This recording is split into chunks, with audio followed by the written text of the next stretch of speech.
நாளைக்கு தான் வெற்றியோட கேஸ் கோர்ட்டுக்கு ஹியரிங் வருது. கோர்ட்ல இருந்து எங்களுக்கும் தகவல் வந்தது சார். வெற்றியை வெளியே கொண்டு வந்துடலாம்ல சார். நான் உங்களை தான் பெருசா நம்பிட்டு இருக்கேன் சார். சார் நீங்க என்ன நம்புறீங்க? நான் சட்டத்தில் இருக்கிற ஓட்டையை நம்புறேன். உங்களுக்கு தெரியாத ஒண்ணும் இல்ல. நம்ம ஊர் சட்டத்துக்கு உண்மை அவசியம் இல்ல, சாட்சியும் ஆதாரமும் இருந்தா போதும். இந்த ரெண்டும் ஸ்ட்ராங்கா இருந்தா நிரபராதிய கூட குற்றவாளின்னு நிரூபிச்சிடலாம். அந்த ரெண்டையும் பலகீனமாகிட்டா ஒரு குற்றவாளிய கூட நிரபராதின்னு வெளியில கொண்டு வந்துடலாம். வெற்றி விஷயத்துல நாம் அதைத்தான் செய்ய போறோம். உங்க டிபார்ட்மெண்ட் ஆளுங்க 3 பேரும் தான் கிரைமுக்கு முக்கியமான சாட்சியா இருக்காங்க. கேஸ பிடிச்சவங்களும் அவங்கதான், மெயின் விட்னஸும் அவங்கதான். சம்பந்தப்பட்ட உங்க கான்ஸ்டபிள்ஸ் நாம சொல்ற என்கொயரிஸ்ல ஒத்துழைச்சா போதும். எந்த பிரச்சனையும் இல்லாம வெற்றியை வெளியில கொண்டு வந்துடலாம் சார். சார் உங்க பிளான் என்னன்னு சொல்லுங்க சார். முடிஞ்ச அளவுக்கு நான் அவங்க கிட்ட பேசி பாக்குறேன். ரொம்ப சிம்பிளான பிளான் தான் சார். திருவிழா அன்னைக்கு நீங்க எதிர்பார்த்த மாதிரியே செயின் பறிக்கிற கும்பல் வந்துச்சு. செயின் பறிக்கிறதுக்கு அட்டம்ப்டும் நடந்துச்சு. அந்த கும்பல்ல மத்தவங்க எல்லாரும் தப்பிச்சு ஓடிட்டாங்க. வெற்றியை மட்டும் உங்க கான்ஸ்டபிள் மயில் துரத்தி பிடிச்சிட்டா. இதுதானே நடந்த கதை? ஆமா சார். இதுலதான் நாம ஒரு சின்னதா ட்விஸ்ட் சேர்க்க போறோம். மயில் கும்பல் ஒருத்தனை துரத்திட்டு ஓடினப்ப இடையில அவனை ஃபாலோ பண்ண முடியாம மிஸ் பண்ணிட்டா. தப்பிச்சு ஓடினவன் நினைச்சு தவறுதலா வெற்றியை பிடிச்சு கூட்டிட்டு வந்துட்டா. வெற்றியும் அந்த திருவிழால நாடகம் போடுறதுக்காக கோமாளி வேஷத்துல அவன் வந்திருக்கான். செயின் பறிக்கிற கும்பலோட ஆளும் அடையாளம் தெரியக்கூடாதுங்கிறதுக்காக அந்த மாதிரியே கோமாளி வேஷம் போட்டு வந்திருக்கான். இடையில அவனை மிஸ் பண்ண 2 நிமிஷத்துல திருடன் தப்பிச்சு ஓட்டிட்டான். அந்த நேரம் பார்த்து திருவிழால நாடகம் போடுறதுக்காக வெற்றி வந்திருக்கான். 2 பேரும் ஒரே வேஷத்துல இருந்ததுனால மயிலு குழம்பிட்டா. வெற்றிய கிரிமினல் நினைச்சு அவனை பிடிச்சிட்டா. நடந்த கதையில நாம சேர்க்க போற எக்ஸ்ட்ரா ஃபிட்டிங் இதான் சார்.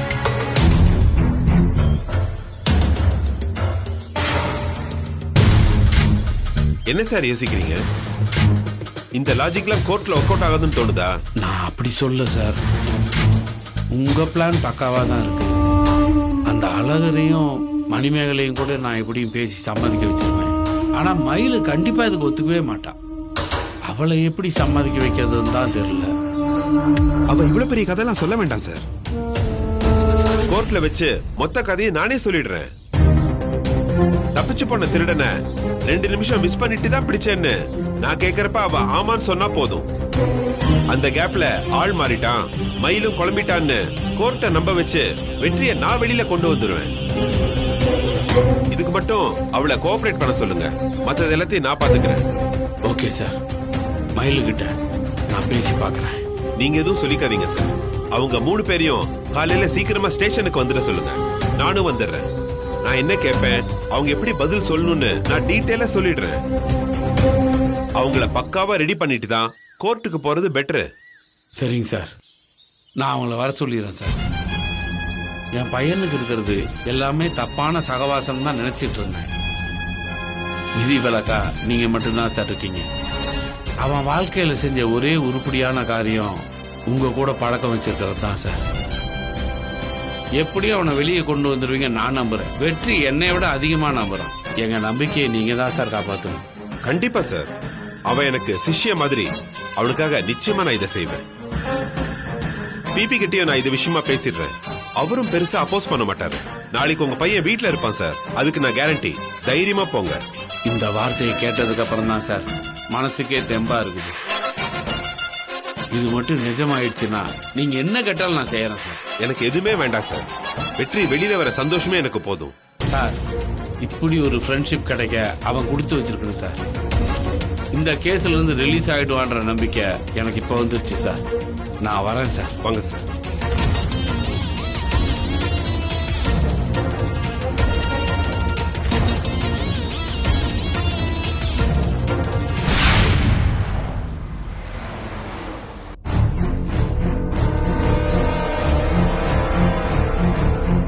டேய், என்ன 15,000 தான் இருக்கு? 50,000 அப்படியே தந்துடுறேன். நீயே வச்சுக்கிறியா? டேய், நான் அப்படிலாம் பேரசப்படல. கொஞ்சம் கூட்டி கொடுத்தா நல்லா இருக்குமேன்னு தான் சொன்னேன். இல்ல கோபி, இந்த பிசினஸ்ல நான் தான் மெயின் டீலர். சரக்கு நேரம் என்கிட்ட தான் வரும். நீ எனக்கு சப் டீலர் தான். உன்ன மாதிரி எனக்கு 10 சப் டீலர் இருக்காங்க. எனக்கு 70, அவருக்கு 30. இப்படிதான் பிரிப்போம். புதுசா இருந்தாலும் உனக்கு அதே தான் கொடுத்துருக்கேன். இதுக்கு மேல நீ எதிர்பார்க்கறது நியாயமே இல்ல. டேய், நீ சொல்றதெல்லாம் கரெக்டா, ஆனா எனக்கு ரிஸ்க் அதிகம் இல்ல. இத பாரு, யாருக்கும் தெரியாம வீட்டுல பொட்டலத்தை மறைச்சு வைக்கணும், சந்தேகம் வராத மாதிரி வெளியே எடுத்து கொண்டு வந்து விற்கணும். அது மட்டும் இல்ல, வீட்லயே ஒரு போலீஸ் இருக்கு. அப்புறம் போலீஸ்ல மாட்டிக்காம தப்பிக்கணும். இவ்வளவு பெரிய ரிஸ்க் இருக்குல்ல, அதுக்கு ஏதாவது ஒரு வேலை இருக்குல்ல. இந்த பாரு கோபி, ஏற்கனவே இருக்கிற ஆளுங்களை வச்சு என்னால இதை செய்ய முடியும். நீ எனக்கு தெரிஞ்சவன். நீயும் 4 காசு சம்பாதிக்கட்டும்னு உன்னை இதுல இழுத்து விட்டேன். நீ என்கிட்டயே சேர அதிகமா கேட்கறது ரொம்ப தப்பு. பாசு, பிசினஸே கோபி நல்லபடியா முடிச்சிட்டாப்ல. இன்னும் ஒரு 5 ரூபா போட்டு கொடுங்க, அப்பதான் பாட்டி இன்னும் இன்ட்ரெஸ்டா வேலை செய்வாரு. டேய், அவர் சொன்னது கரெக்ட் தான்டா. 60-40 அப்படி வச்சுட்டா நல்லா இருக்கும். அதுக்கு மேல ஒரு பைசா நான் எதிர்பார்க்க மாட்டேன். பார்த்து செய். சரி கோபி, முதல் முறைங்கிறதுனால உனக்கு போனஸ் மாதிரி கொடுக்குறேன். ஆனா இந்த ஒரு தடவை தான் இது. எல்லா இடத்துலயும் 70 தான் போயிட்டு இருக்கு. உனக்கு மட்டும் தான் எக்ஸ்ட்ராவா கொடுக்குறேன். இதனால பிரச்சனை வரும். சரக்கு சப்ளை பண்ற ரேட்டை குறைச்சா நான் உனக்கு ஏத்தி கொடுக்குறேன். ஓகே தானே? ஓகேடா, குடுறா.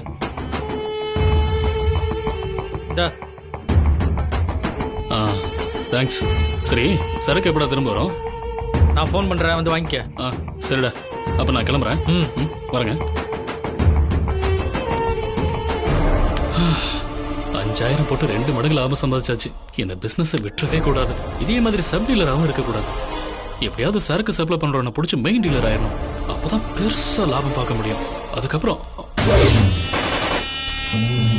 ஐயோ, இவனா?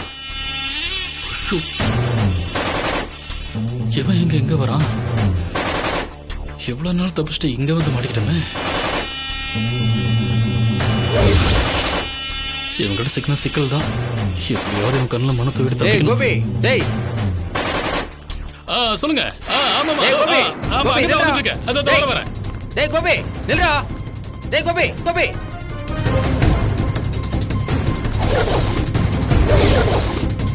டேய் கோபி, நில்றா.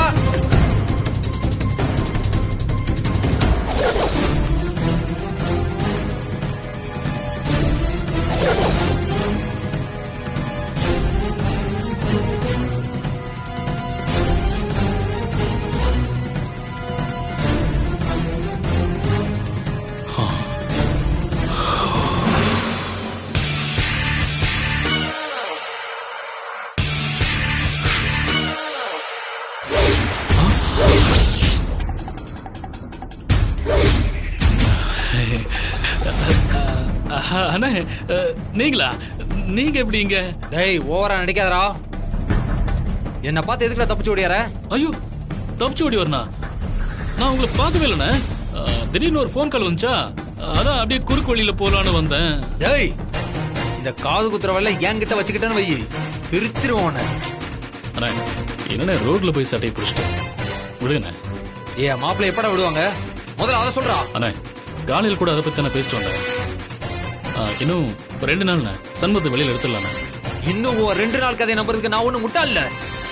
என் மாப்பிள்ளை என்னைக்கு வெளியில வருவான்னு கரெக்டா சொல்லு. அண்ணே, கோர்ட் விஷயம் கரெக்டா எப்படி சொல்ல முடியும்? இந்த வெங்காயத்தை நீ முதல்ல சொல்லிருக்கலாம்ல. லேட்டாகும் தெரிஞ்சிருந்தா என் மாப்பிள்ளை உள்ள போயிருக்க மாட்டார்ல. கொலை கேஸ்ல எப்படியும் உள்ளதானே போயிருக்கணும். டேய், இந்த நக்கல் நையாண்டில ஏன்ட்ட வேணாம். இங்கே நசுக்கி போட்டு போயிட்டே இருப்பேன். 2 நாள்ல வெளில எடுத்துருவேன் நீ தானே சொல்லிருக்க. அதை நம்பிதான் மாப்பிள்ள உள்ள போயிருக்காரு. 2 வாரம் முடிஞ்சும் அவரை வெளியில எடுக்க நீ எதுவுமே செய்யல. நீ சொன்ன அதே 2 நாள் தான் டைம் உனக்கு. அதுக்குள்ள என் மாப்பிள்ள வெளியில வரணும். இல்லனா மறுபடியும் உன் மாமியார் வீட்டு வாசல்ல வந்து நிப்பேன். ஆம்பளை பொம்பளை நான் எதையுமே பார்க்க மாட்டேன். எல்லாரையும் தெருவுக்கு இழுத்துட்டு வந்து நார் அடிச்சிருவேன். உங்க குடும்ப மானத்தை சந்தி சிரிக்க வச்சிருவேன். அதுக்கப்புறம் நீயும் உன் மாமியார் குடும்பமும் இந்த ஊர்ல எங்க இருக்க முடியாது. நீங்க எங்க போனாலும் துரத்தி துரத்தி வந்து அசிங்கப்படுத்துவேன். உங்களால ஒரு நிமிஷம் கூட நிம்மதியா இருக்க முடியாது. உன் போலீஸ் மச்சிரிச்சியை வச்சு என்ன லாக் பண்ணலான்னு கணக்கு போடாத. ஜெயிலுக்கு போறது முடிவாயிடுச்சுன்னா உன்னை வெட்டி போட்டு போறது கூட நான் யோசிக்க மாட்டேன்.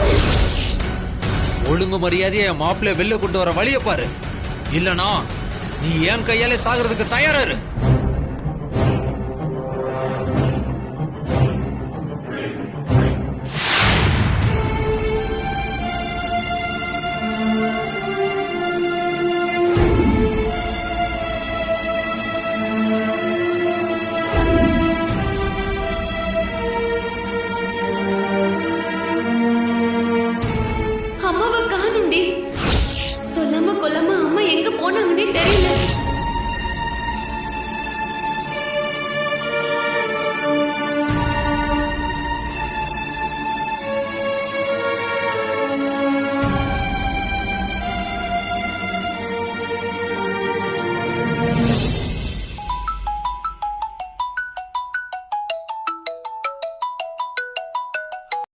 மயிலு, அம்மாவை பத்தி ஏதாவது தெரிஞ்சுதாடி? இல்லக்கா, அம்மா வந்துட்டாங்களான்னு கேட்க தான் நான் உனக்கு ஃபோன் பண்ணேன். வந்திருந்தா உடனே நான் உனக்கு ஃபோன் பண்ணிருப்பேன்ல. அம்மா இந்நேரம் வந்திருப்பாங்கன்னு நினைச்சேன்க்கா. இல்லடி, உங்க மாமாவும் அம்மாவை தேடிதான் போனாரு. அவர்கிட்டயும் எந்த தகவலும் இல்ல. நேரம் ஆக ஆக எனக்கு ரொம்ப பயமா இருக்குடி. நல்லதா எதுவும் நினைக்கவே முடியல. மனசுல விபரீதமா என்னென்னமோ தோணுது. எங்க இருக்கன்னு அம்மா ஒரு ஃபோன் பண்ணி சொல்லிருக்கலாம்ல. கூட இருக்கிற யார்கிட்டயுமே ஃபோன் இருக்காதா? ஃபோன் இருந்தும் அவங்கள பண்ண விடலையா? ஃபோன் கூட பண்ண முடியாத அளவுக்கு அம்மா எங்க மாட்டிக்கிட்டாங்களோன்னு இதெல்லாம் யோசிக்கும் போது எனக்கு ரொம்ப பயமா இருக்கு. எனக்கு புரியுதுக்கா, நீ எதுக்கும் கவலைப்படாத. நான் இப்பவே வீட்டுக்கு வரேன். நானும் அதுதான் சொல்லணும்னு நினைச்ச மயில. நீ கூட இருந்தாதான் எனக்கு கொஞ்சம் தைரியமா இருக்கும். நீ உடனே கிளம்பி வாடி. வரேன்க்கா, நீ டென்ஷன் ஆகாம கொஞ்சம் அமைதியா இருக்கா.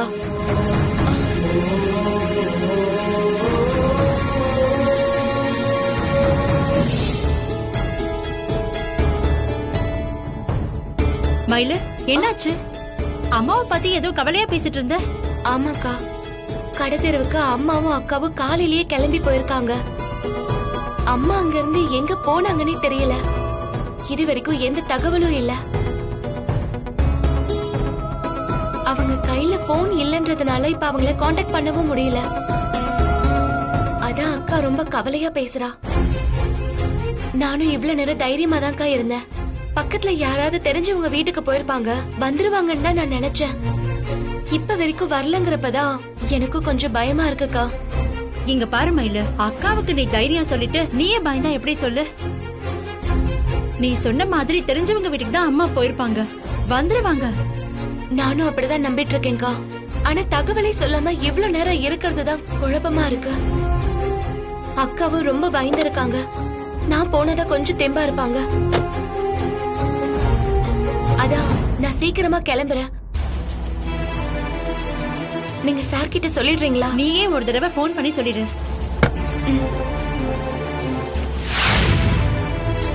என்னது, சீக்கிரம் கிளம்புறியா? வேலைக்கு சேர்ந்து கொஞ்சம் பேர் வாங்கிட்டா போதுமே. டியூட்டி டைமை மதிக்கவே மாட்டீங்க. எப்ப வேணா வரலாம் போலாங்கிறது என்ன மாமியா கூட? இந்த சூச்சமெல்லாம் எனக்கு தெரியாம போச்சு இத்தனை வருஷம் சர்வீஸ்ல. அதான் நான் ஏட்டாவே இருக்கேன். சார், ஏதோ ஒரு அவசரம் தான் சார் மயில் சீக்கிரமா கிளம்புறா. அதுக்கு போய் ஏன் சார் இப்படி பேசுறீங்க? பழையம்மனி, நான் யாரையும் குத்தம் சொல்ல. உலக நடப்பு அப்படி மாறிச்சேன்னு உண்மைய சொன்னேன். ஆமா, சம்பந்தப்பட்டவளை சைலண்டா இருக்கா, நீ ஏன் சவுண்ட் கொடுக்கற?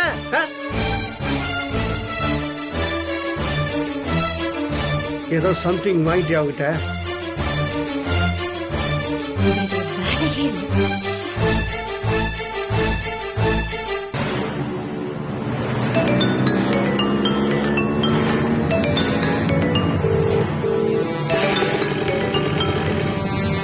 மயிலு, நானே உனக்கு போன் பண்ணணும்னு நினைச்சேன். பரவாயில்ல, நீ எனக்கு போன் பண்ணிட்ட. சொல்லு.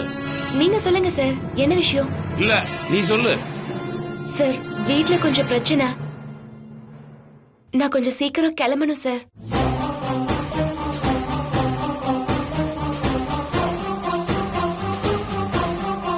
சரி, கிளம்பு. காலையில சீக்கிரம் வந்துடு. என்ன, நாளைக்கு தான் கோர்ட்ல வெற்றியோட கேஸ் ஹியரிங் வருது. அழகரு, மணிமேகலை, நீ 3 பேரும் சீக்கிரமா வரணும். உங்ககிட்ட தான் அந்த கேஸ் விஷயமா வக்கீல் பேசணும்னு சொன்னாரு. அதனால கோர்ட்டுக்கு நீங்க 3 பேரும் காலையில ஒரு 8 மணிக்கெல்லாம் வந்துருங்க. Okay sir. மயில, போன்ல என்கிட்ட சாதாரணமா சொல்ற மாதிரி கோர்ட்ல சொன்னா போதாது. வக்கீல் என்ன சொல்றாரோ அதை அப்படியே ஃபாலோ பண்ணி சொல்லணும். நீ புதுசா எதுவும் சொல்ல வேணாம். அவர் என்ன சொல்றாரோ அதை அப்படியே ஃபாலோ பண்ணி சொன்னா போதும். கேஸை உடைச்சு ஒண்ணும் இல்லாம ஆக்கிடலான்னு வக்கீல் நம்பிக்கையோட சொல்லியிருக்காரு. மயில, நீ கோர்ட்ல கரெக்டா கோஆபரேட் பண்றதுலதான் நம்ம வெற்றியோட விடுதலையே இருக்கு. அத ஞாபகம் வச்சுக்க மயில. புரியுது சார். நீங்க சொல்லலனாலும் கண்டிப்பா நான் கோர்ட்டுக்கு வருவேன். ஏன்னா இது எனக்கும் முக்கியமான கேஸ். திருவிழா அன்னைக்கு என்ன நடந்துச்சோ அதை நான் அப்படியே கோர்ட்ல சொல்லுவேன் சார்.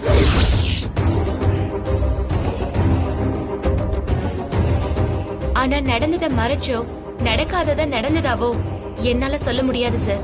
இப்படி சொன்னா எப்படி மயில? கேஸ் நமக்கு சாதகமா முடியணும்னா கொஞ்சம் முன்ன பின்ன சொல்லிதானே ஆகணும். இந்த பாரு, உனக்கு எந்த சிரமமும் வேணாம். வக்கீல் சார் என்ன சொல்றாரோ அதை அப்படியே நீ ஃபாலோ பண்ணா போதும், வேற ஒன்னும் பண்ண வேணாம். மத்ததெல்லாம் அவர் பாத்துக்குவார் மயில. ஒரே விஷயத்தை தான் நீங்க திரும்ப திரும்ப சொல்றீங்க சார்.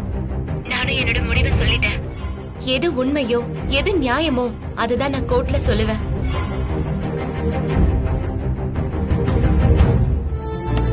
வேற எதையும் தயவு செஞ்சு என்கிட்ட எதிர்பார்க்காதீங்க. உங்க வார்த்தையை மீறினன்ற சங்கடத்தை எனக்கு கொடுத்துடாதீங்க.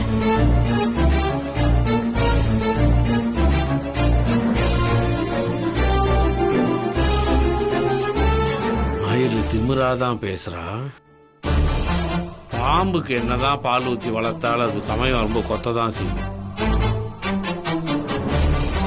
வெற்றி வெளியே வர்றதுக்கு மயில் சப்போர்ட் பண்ணுவான்னு நம்புது.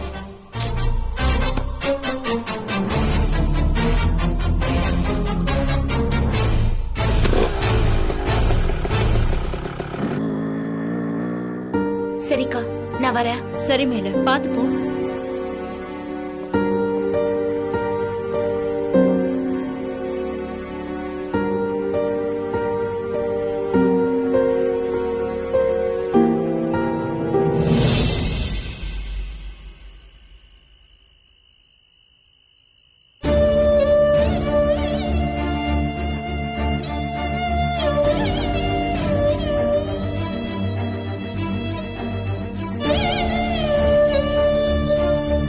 அம்மா எங்கதான் போயிருக்காங்கக்கா? நீ இப்பதான் இந்த கேள்வியை கேட்க ஆரம்பிச்சிருக்க. நான் ரொம்ப நேரமா இததான் கேட்டுட்டு இருக்கேன். எனக்கு இது வரைக்கும் பதிலே கிடைக்கலையடி. அம்மா இன்னைக்கு ராத்திரிக்குள்ள வந்துடணும்க்கா, இல்லன்னா நான் ஏதாவது செஞ்சுப்பேன். லூசாடி நீ. அம்மா இன்னைக்குள்ள வரணும்னு வேண்டிக்கோ. அதை விட்டுட்டு பைத்தியம் மாதிரி பேசிட்டு இருக்க. நீ என்ன வேணும்னாலும் நினைச்சுக்க, எனக்கு அம்மா வேணும். நான் அம்மாவை எதிர்த்து பேசுவேன், சண்டை போடுவேன், கோவப்படுவேன். நான் அவங்கள நோகடிக்கிற மாதிரி எல்லாம் செய்வேன். ஆனா எனக்கு அம்மாவை ரொம்ப பிடிக்கும்க்கா. அவங்க இல்லாம என்னால இருக்க முடியாதுக்கா. நீ மட்டும் இல்லடி, நம்ம 3 பேர் நிலைமையும் அதுதான். அம்மாக்கு நம்மள பத்தி தெரியும். அப்படி ஒரு கஷ்டத்தை அம்மா நமக்கு கொடுக்க மாட்டாங்க. அக்கா, அம்மா வந்துட்டாங்களா? இல்லடி, உனக்கு ஏதாவது தகவல் தெரிஞ்சுதா? இல்லக்கா. இப்ப என்னதான் பண்றது மயில? எனக்கு ஒண்ணுமே புரியலக்கா, ஒரே குழப்பமா இருக்கு. அம்மா காணாம போய் ரொம்ப நேரம் ஆச்சுடி. நேரம் போக போக பயமும் டென்ஷனும் அதிகமாவே இருக்கு. ஏதாவது செஞ்சு அம்மாவை கண்டுபிடிச்சு கூட்டிட்டு வந்துடுறே. ஆமா மயிலு, அம்மா இல்லாத வீடு வீடாவே இல்ல. நீ போலீஸ் டிபார்ட்மெண்ட்ல தானே இருக்க. எஸ்பி டிஎஸ்பின்னு யார்கிட்டயாவது பேசி அம்மாவை கண்டுபிடிச்சு தர சொல்லுடி. இப்பவே கம்ப்ளைண்ட் வரைக்கும் போக வேணாம்க்கா. நாமளே முடிஞ்ச வரைக்கும் தேடி பார்க்கலாம். எங்கன்னு போய் தேடுவடி? அம்மாவே எங்கயாவது கிளம்பி போயிட்டாங்களா, இல்ல யாராவது கடத்திட்டு போயிட்டாங்களான்னு தெரியலையே. ஒருத்தரை கடத்திட்டு போறதுக்கு ஒண்ணு பணம் காரணமா இருக்கும், இல்ல பகை காரணமா இருக்கும். அம்மா கிட்ட பணம் கிடையாதுக்கா. அவங்களுக்கு வேண்டாதவங்கன்னு யாரும் கிடையாது. எனக்கு தெரிஞ்ச அம்மாவை யாரும் கடத்திட்டு போக சான்ஸே இல்லக்கா. அப்படின்னா அம்மாவே எங்கேயாவது போயிட்டாங்களா? அவங்களுக்கு நம்ம யார் மேலயாவது கோவமா? அவங்க கஷ்டப்படுற மாதிரி நம்ம யாராவது நடந்துக்கிட்டோமா? அப்பா கண்டுபிடிச்சிடுவாருன்னு பயந்து அம்மா வீட்டை விட்டு போயிட்டாங்களா?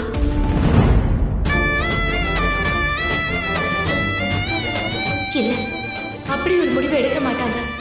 அப்படியே போனாலும் எல்லாரும் ஒன்னா போகணும்னு தான் நினைப்பாங்க. என்ன யோசிக்கிற மயிலு? உனக்கு ஏதாவது காரணம் தோணுதா? இல்லக்கா, அம்மாக்கு நம்ம மேல கோவமோ வருத்தமோ இருந்தா மனசை விட்டு வெளிப்படையா தானே பேசிருப்பாங்க. நம்மளை விட்டு போகணும்னு அவங்க முடிவு பண்ண மாட்டாங்கக்கா.